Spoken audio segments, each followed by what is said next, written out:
Welcome to Try Babies, the podcast where we're not afraid to be seen trying and crying. You're joined by Sunroom co-founders Michelle Battersby, that's me, and Lucy Mort. That's me. We help build the world's largest dating apps, Bumble and Hinge. Now we're in the thick of building our own tech company and we're bringing you along for the wild ride. Each week you'll hear from us as we fill you in on the good, the bad and the ugly when it comes to business, career, relationships and everything in between. We'll tackle burning audience questions and be joined by inspiring creators, female business leaders, and the people who have motivated and energized us along the way. These won't be your typical shiny business stories. We want to showcase the experiences that go unsaid and definitely chat about the moments that don't make it onto Instagram. Prepare to hear about the lows, the failures, the doubt, and the downright nightmare days. Navigating life through your 20s and 30s can be hard, which is why we're so passionate about creating a space for you to come to on the days you need to feel seen, inspired, educated, supported, and sometimes shocked into action. This is honestly the podcast we both needed throughout our journeys. Saterra, welcome to Try Babies. This is officially our first recording and I couldn't think of a more perfect guest. Thanks for joining us. Oh, thank you so much for having me. I'm so excited for this. And coming live from Africa as well. That's it. You're just always I'm traveling. hot and sweaty. I love it. So let's jump into it. You describe yourself as a small town girl next door. What was growing Absolutely. up like for you? Oh my gosh. Growing up, I had a teeny tiny class of 8 kids. There was 4 girls, 4 boys in my class. It was like family, the type of school that was all your teachers are your friends and also come to your birthday parties. And everyone just knows everyone. It was an amazing upbringing personally. I really loved it. From a very small town, I grew up bilingual, French and English. And as my family does, we traveled a lot also as kids. So I caught the travel bug really, really young and basically just wanted to be my own boss and then travel the world since I was really young, and that's actually what I get to do now. So it's been amazing. Yeah. You knew you wanted to be your own boss from a young age? Mm-hmm. I knew I did not want to work for anyone else when I first started working, because my dad's a big entrepreneurship minded. He's very entrepreneurship minded, and he's always had his own businesses and kind of very creative, and I've really got that from him. And since I knew that I had to work in order to live, I was like, okay, well, if I'm going to do that, then I'm going to make my own hours and make my own money, and that's going to be me. I love that. So your dad instilled in you, you need to work for what you want in life. Yes, absolutely. Did you work with him or for any of his businesses? What was your first job? No, so my first job, I actually played sports most of high school days, so I didn't really have time for a job. So my first job was in grade 11.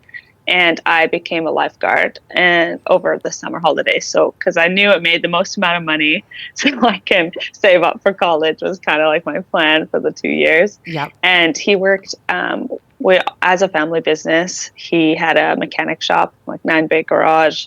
My brother grew up being a mechanic. He's now partnered with him in the business. So we did a lot of cleaning for that. And that was kind of our take in the family business was being a janitor. So I could say most of my life I was a janitor, swim instructor, lifeguard.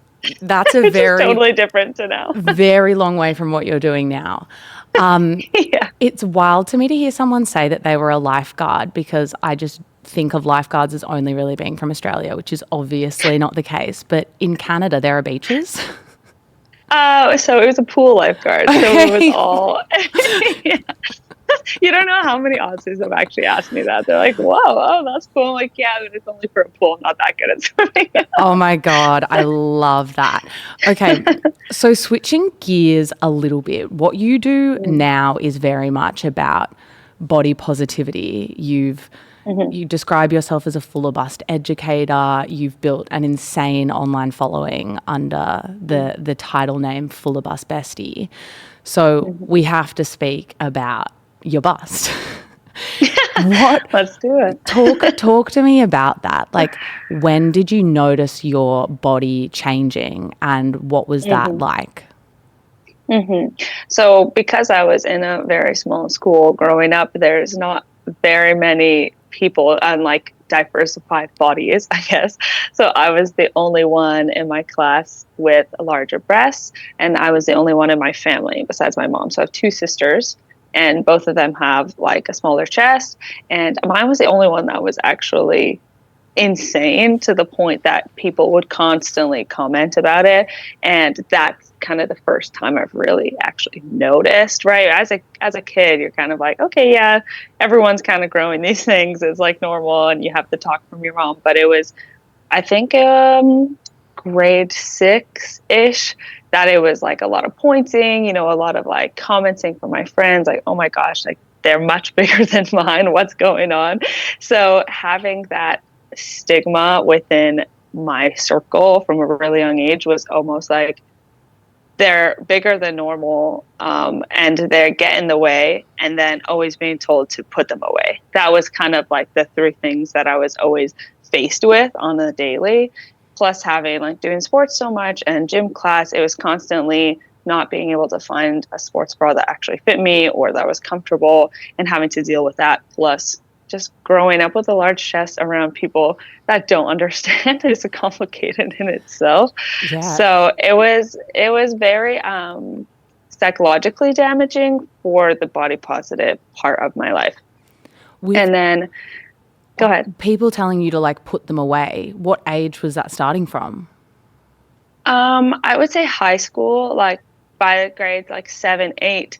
If I wore tank tops to school, there would be, it would be more filled out and full than anyone with, less than like, and I would say all of my friends were max like a C cup, and I was already maxing out like the Victoria's Secret triple Ds by high school. So it's kind of just like the difference. You could wear the same thing, but obviously didn't have a proper bra that fit. So it's going to spill out anyways. Plus then wearing a tank top, it just looked bad, right? To people, like quotation, it looked bad. So it was inappropriate. And that's constantly what I was being told. So it's always to be put away, like high neck. I remember anytime if I wore something like this, I was kind of just a little bit further down, even if it cut up like here, my mom would have to tell me like, you need to put a tank top underneath or a t-shirt. Like everything was up to my neck, because otherwise I was getting stared or I would be told by somebody else to put them away. So yeah, I was wondering it was just one of the things. Like, was your mom doing that because she was trying to protect you from being sexualized? Yeah, I like, definitely that's what it was for. And of course she had no means to do what it did to me on purpose, if that makes sense, in the right words. I, for a long time, really hated my breasts, and we'll get to that in a bit, but I really, really hated my breasts until I was just starting in the fuller bust industry. So that came a lot from being told to put them away. So I know she was doing that out of love and, of course, for me to be respected, but it does something to a little girl, right, when that's always being told to put away. So it's like, okay, what's wrong with them? Why do I have to put them away? And that starts to play on the mind constantly. So yeah, it was completely 100% out of love. And that's just how it was with her as well, right? She's just very modest and very conservative herself. So she dresses like that. So it was kind of the only daughter that had boobs, that got her body, that was like, okay, we need to figure this out together. So it was interesting growing up with sisters that had no boobs, and then I had to dress totally different. Yeah, I mean, and you're a sporty person as well. So did it change how you were, like, what extracurricular activities you were participating in school? Did you feel like it was changing how you lived your life? Was it something that was just always, you're very conscious of it? Yeah, so I did so many sports, so it didn't really change. It's not like I wasn't able to do anything, but it was painful, and I was constantly trying to, like, I constantly had to think about what was happening, constantly having to like have a normal bra plus a sports bra over top just for enough support, and then trying to find like really tight shirts just so it kind of has that extra support. Yeah. But I remember this one time in gym class we did parkour, and my gym teacher was really cool. He brought in like a 9-foot box. He like built this huge box, and we basically had to run up it and then like put our foot on it and grab it and then like lift ourselves up onto the box before we jump down. And everyone's doing it like no problem. And I was one of the last ones, and I ran up and I got to this point and it hit my boobs and it like stopped me, and I literally couldn't like push up because everyone was flat. So it was so easy. And I remember everyone laughing and my gym teacher being like, try to like kick off the box. You got to get it around those things. It was just like, oh like you're hurdling. So stuff like that. Yeah. Okay. Yeah, exactly. Tell me about the journey then into online spaces, because what you're doing now obviously came from this experience that you were having in the real world. And I suppose you were looking for content that you could relate to or people you were relating to. So how did it all begin online? Yeah. Okay. So I knew that I wanted to try the whole influencer thing out when I started to go traveling in 2018. I was doing like travel vlogging and like travel couple with my partner, and we had already kind of been in that space. So I had no idea what size I even was at this point, because every single store constantly was fitting me into the biggest size that they had, even though it didn't fit me. That was like the biggest and worst thing ever.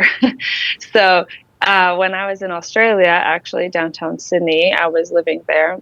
I went and got properly fitted at a bra boutique. It was called Brava Lingerie, for anybody that's in Australia. It's an amazing store. And I walked in, and the reason why I went is because the only bra that I actually owned, it snapped on me in the middle of my, like, in the middle of the street. The bra strap just came undone. So I'm like, okay, this is my time to find out like what it is. I'm not in Canada anymore. They might have different stores. And I went into the change room with her, and she literally just like looked me up and down, and she walked away, and she came back. And she's like, I'm not going to tell you what size this is. Just put it on. And it was this black lacy bra. I remember it so vividly. And I put it on, and I fell to the ground in tears. I was so happy because it felt so supported. I looked so beautiful, like, because it took, like, every time I put on a bra anywhere else, I was spilling out, or it was uncomfortable, and it just didn't look right.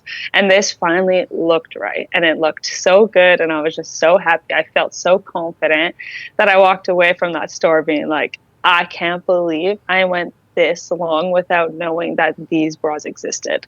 Why isn't it talked about? And that was the biggest turning point for me. I'm like, okay, everybody needs to know about these bras.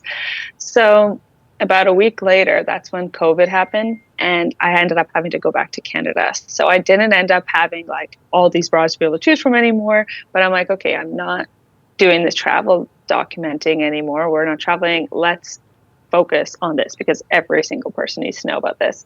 So I started a YouTube channel, and I made a review about the bra that I got at the store, and I sent it to them. And once I posted, I sent it to them, and the owner responded saying like, this is amazing. If we keep sending you bras, will you keep making content for us? And I was like, of course, like, free bras. That's amazing. I could do that all the time. Sure. And that's how it started. Just kind of like rolled from there. I started posting a little bit on my personal page, and then didn't really want that with like family and stuff that I had on my personal page. So I would say 6 months later, I decided that, you know what, I'm going to just fully commit and make this like a brand, and we're going to do this. And I started Fuller Bust Bestie and started posting, and it just grew really, really quickly. Have you noticed anything with what you were sharing on Instagram that was like a turning point for your content, your audience starting to grow, like starting to bring in more and more followers, or any little tips there around actually establishing the audience online? I think because I have like a true desire and passion for what I do, making content was so easy for me that it just flowed. So I was able to be like as authentic as I possibly can, because myself was so excited about everything that I put my hands on, because I couldn't believe it was even possible. So having it for so many years, not having a good fitting bra, to now every single bra that I get, it's like Christmas. So I think it was just like the way that I came across in all my content was that I was genuinely like super excited and loved everything that was going on, that people were able to see that. And I just posted like a lot because I loved everything that I had, lots on stories, and then once a day on my socials. So honestly, people ask me all the time if there's like did you follow any of the like algorithm tricks or anything like that? And I didn't. I honestly was just excited about what I was posting and was consistent with it, and it just took off. You mentioned your family, like you started on YouTube because perhaps you're a little bit worried about what your family would think. How has that been? Like, what has their response been?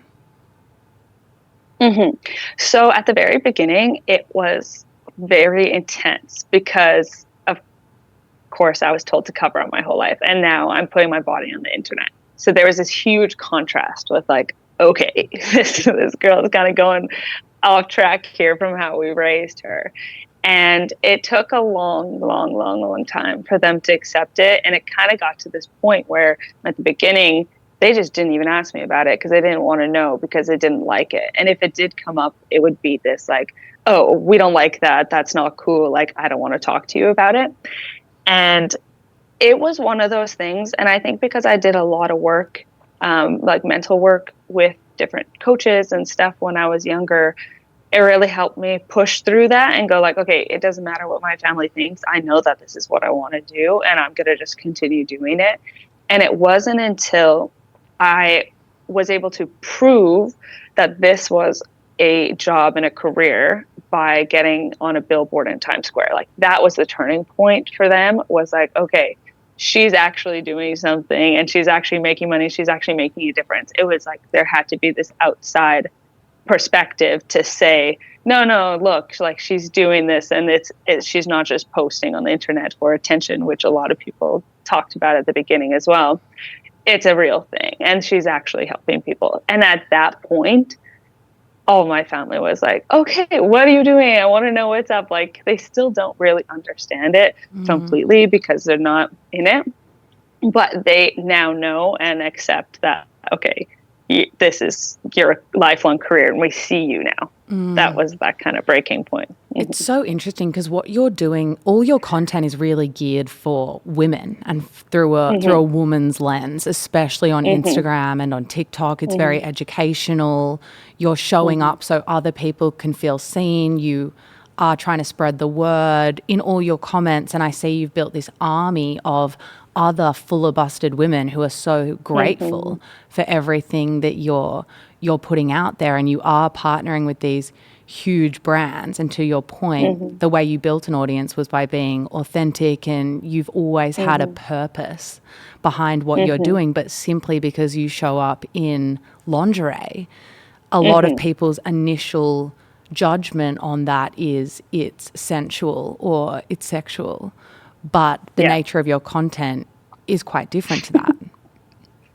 So you have so much more to prove. Like, do you feel like you've maybe you have something to prove?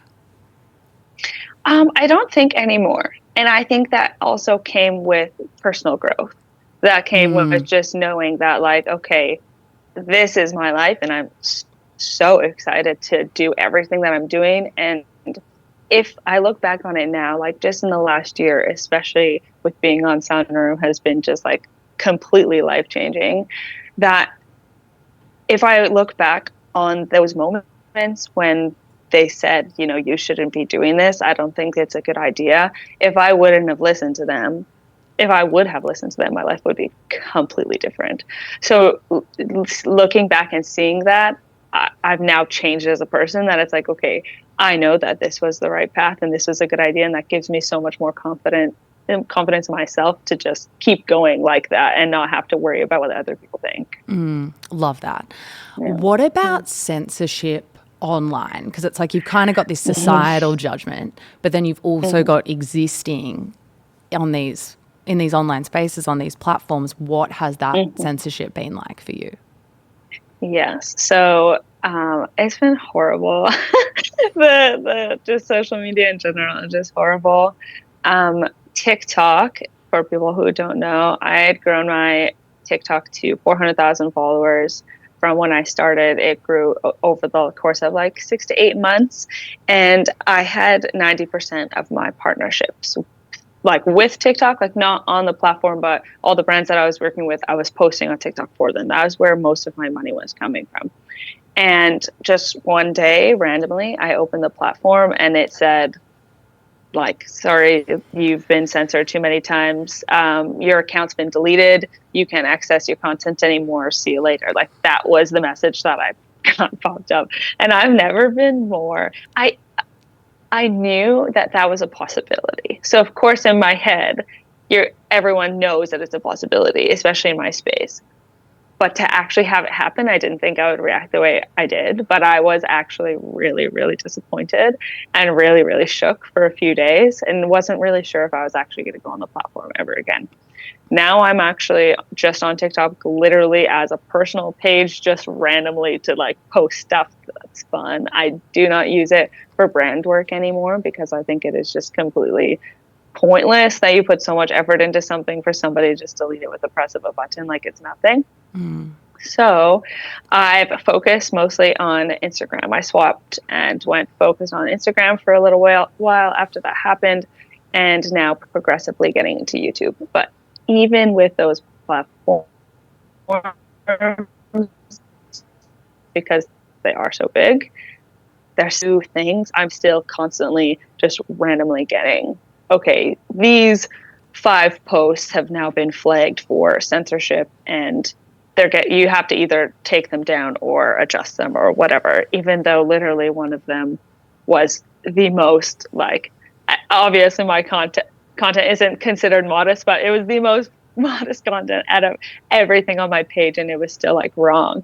And I think I've come to this weird conclusion that obviously this is not all of it. I understand that, but there's this one YouTube short, and it kind of puts it into perspective as to why maybe censorship is so geared, like, stronger towards women than to men. So I had a short on my YouTube for a whole year, and it was just chilling there. It was doing its thing. It was growing. It was getting views. It was whatever. It was a year old.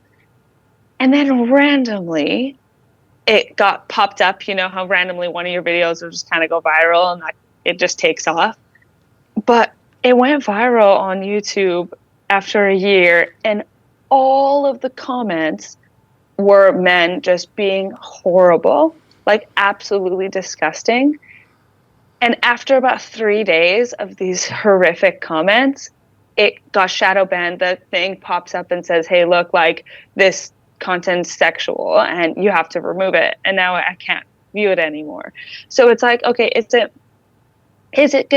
would the content be totally fine if we didn't have really horrible comments showing it that it's sexualized, right? Like, there's this cycle. So it's like, okay, why are women being censored and not male captions? That's what's annoying. Yeah, so interesting. I was going to ask if there was a video or anything you could remember that had been kind of the most harshly judged piece of content, because even when we use you in our content, we have often had videos that you're in be taken down, and it's always TikTok. And I'm like, do they have a photo of this girl's face on their wall? Like, not allowed here. And it's not sexual at all. You're literally just existing in your body. And then I'm sure you see this as well. Other creators who aren't as fully-busted doing exactly the same thing, presenting in the exact same way, and it's completely fine. 100%. So that poses the question, right? Like, is it the person or is it the people that are sexualizing the person? And it's the people sexualizing the person that's making the app flag it. So it's like, if you stop the people sexualizing the person, it won't be sexualized. Yeah, like That's moderate the comments and the viewers harder. This is such an interesting topic, because it's like, should platforms take more responsibility around the content that goes viral, and like protect the people more in that content? Yeah, I was just thinking of an example of, I can't remember the full story though, but like, this very ordinary woman had posted something to Twitter and got on a flight, and it was a bit tone deaf. And by the end of that flight, where she couldn't protect herself or like remove it or try to give more context, her life had basically completely fallen apart, and it had gone everywhere. And it's like, should Twitter, now X, whatever, maybe stop that? I'm not sure. Yeah. Different vibe. Do you have, Totally. on Instagram, how you can ban certain words? Do you do that for the comments? I do. Yeah. So I ban certain words, but what's annoying now is that I don't know if it's annoying or good, but it's annoying for brands when they're trying to see the analytics of my posts. That gets annoying. But when I go on a specific post now, it'll say on the comments, like if you look at the little bubble, there's 300 or 400 comments, but you press it and you could see 10. So it's like, okay, you can't. Is it all of those other 500 or 200 comments, have these words in it that I've banned? Or is it just a glitch in the system? Do you know what I mean? So that's the hard part, because I've actually had quite a few brands message me, be like, it says that there's 300 comments, but I can only see a few. And I'm just like, yeah, sorry, not really sure what's going on with that. So it's tough. With all the work that you do online, this is switching focus a little bit now to creator monetization and just kind of this new ecosystem that we're existing in. What has been the most lucrative channel for you in terms of how you make money off the back of your audience? Do you mean besides Sunroom, or definitely in Sunroom? Really? That's like where you're making the most cash.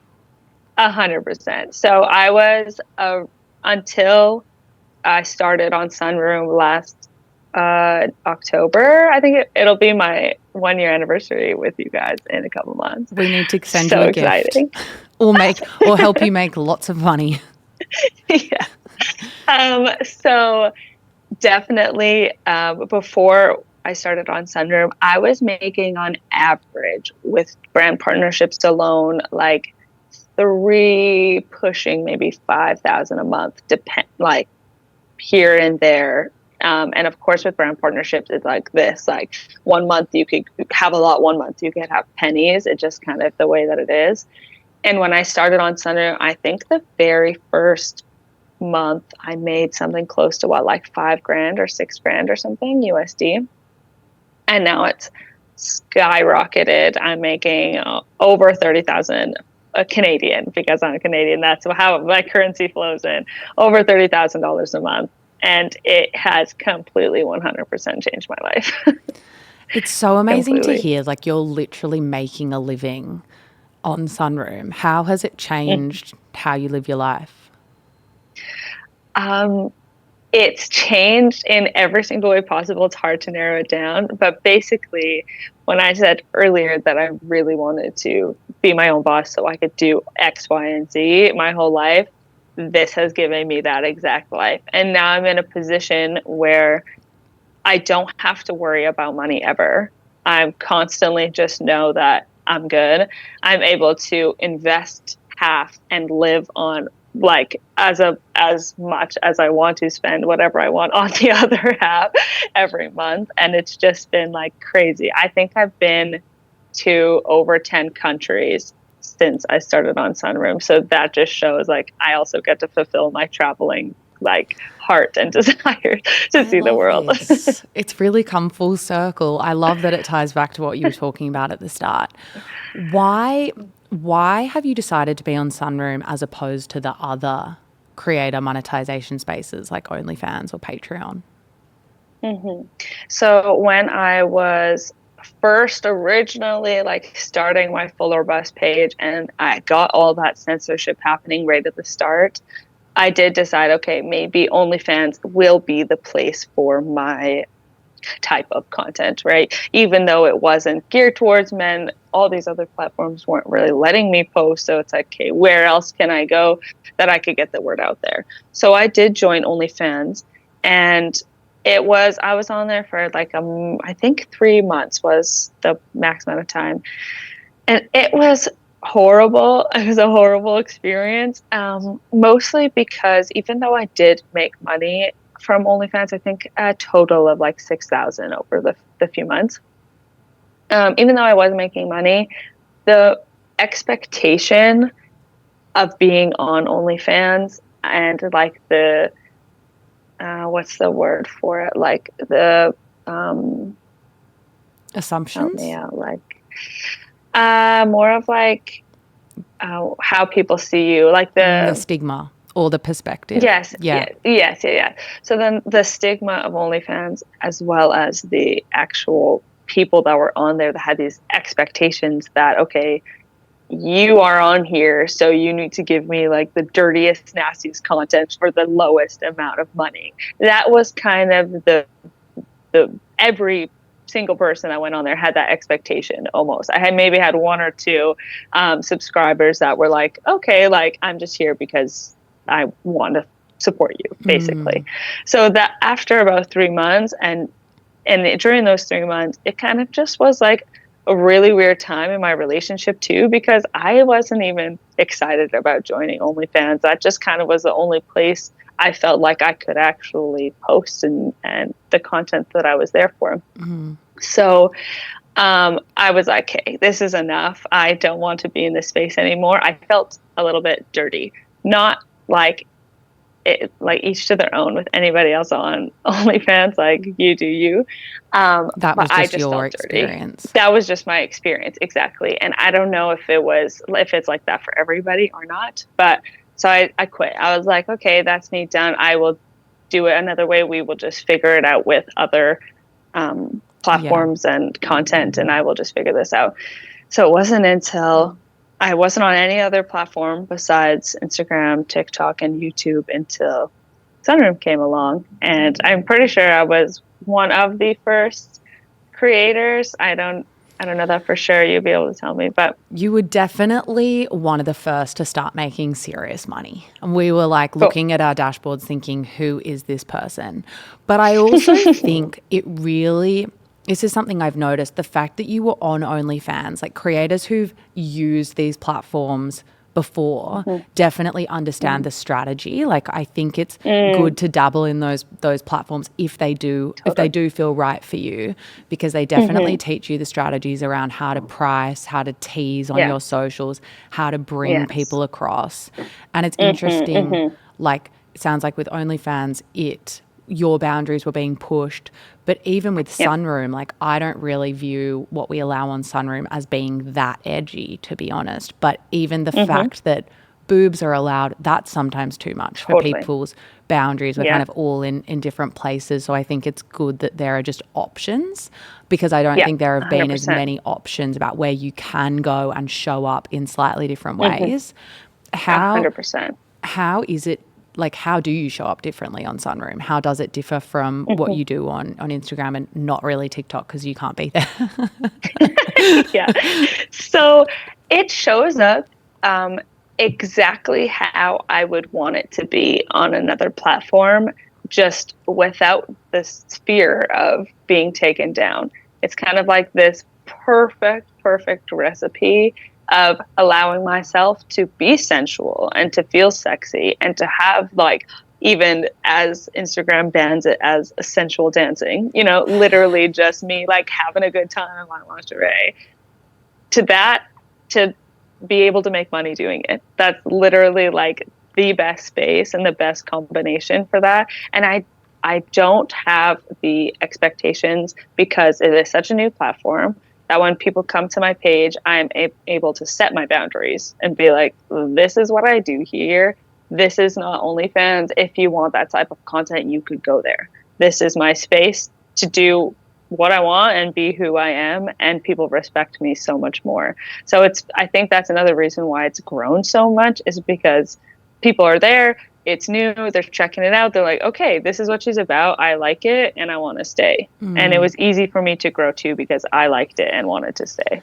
Yeah, and you just share so much about your personal life. Like you speak about all these juicy sides of your life, potentially the stuff. Like, would you feel comfortable speaking about your like sex, relationships on Yeah. Instagram, or do you feel like it needs to exist in more of a private space? I wouldn't, because I'm scared of the censorship, right? It's just like I have posted quite a bit about sex toys and like trying to, like, there's a few posts here and there that I've had partnerships with Love Honey, and pushed, women's health, about being able to masturbate and orgasm and that kind of thing. I have done a few posts. Those are the ones that get flagged. So it's like, okay, let's like swap it over. So now I've been able to really open up on my sunroom for sure and talk a lot about like some of my favorite positions, some of my kinks, what the things that help in a relationship when it comes to sex, like different sex toys, like for sure. I've been able to open up completely like they were my best friend, chit-chatting about it, because here's the thing is everybody has sex. Everybody likes to do it or talk about it or whatever. So why can't there be a safe space? I'm so happy that there is one to talk about that stuff, because it's like, even, oh my God, this is hilarious. Even my mother the other day, God bless her, I love her so much, but I told her about this sex toy that I got, and I was just like, I want to see how this goes over. And she was like, Saterra. She's like, sex is for making babies, and that's it. I'm like, that is not true, Mom. That is not true. So even just like releasing it from being taboo, we have to start somewhere. Yeah. And Sunroom is a great space to start that. Yeah, love that. And I love how you said they feel like your best friends, because I do think even when I scroll through Sunroom sometimes, it does look like you're on FaceTime with a friend. It's very casual and very raw. Yeah. Yes, I love it. So you've got a boyfriend. How does he feel about everything that you do, and how has that been navigating that with your work? Yeah. So of course, like I think in any relationship, it's a little bit of a rocky conversation to start, because it is different for ourselves. Because I did OnlyFans, when I started Sunroom, there was a little bit of hesitance because of how pushy people were on OnlyFans.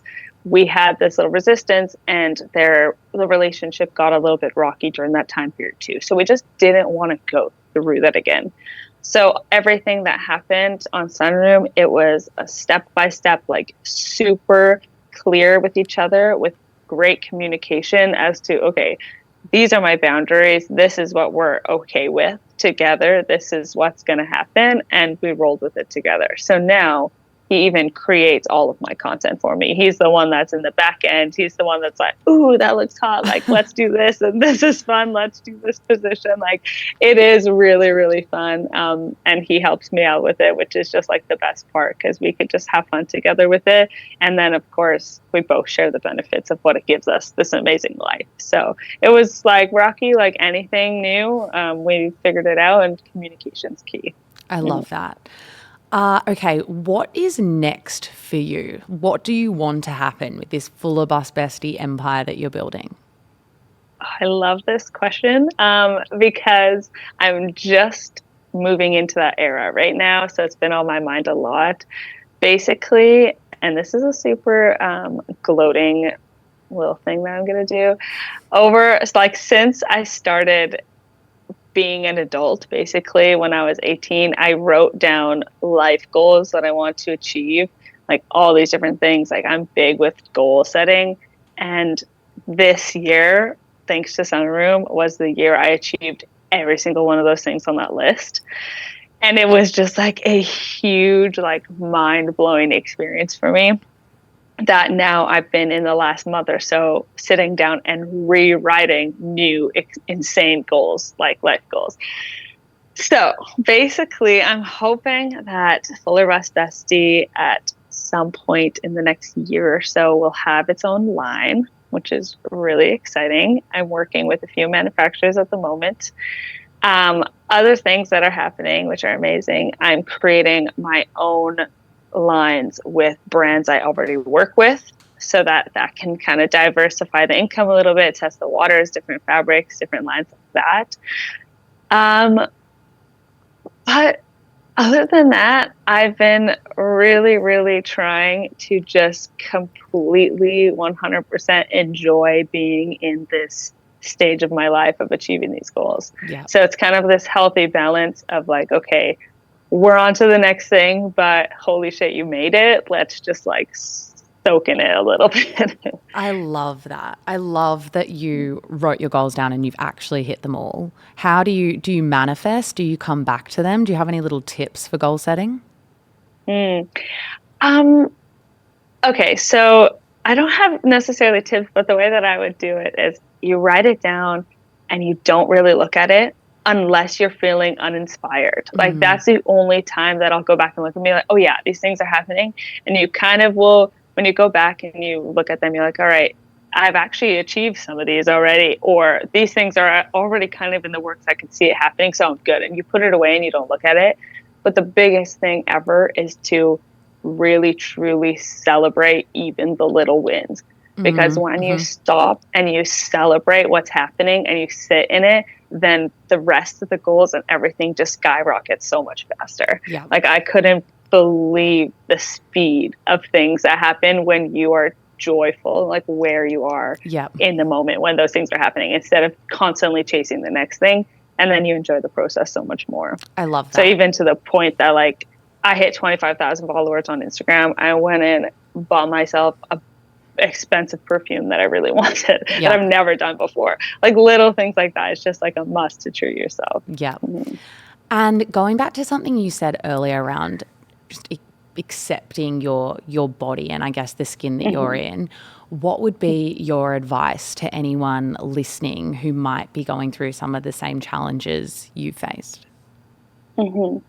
So the biggest thing that helped me overcome my boob issues. So basically, if you guys haven't heard this story before, I absolutely despise my breasts to the point that I literally couldn't even look at them in the mirror. I would avoid them completely. If I walked past a mirror, if I looked at my body in the mirror, like wouldn't look at them. Thought they were ugly, hated them.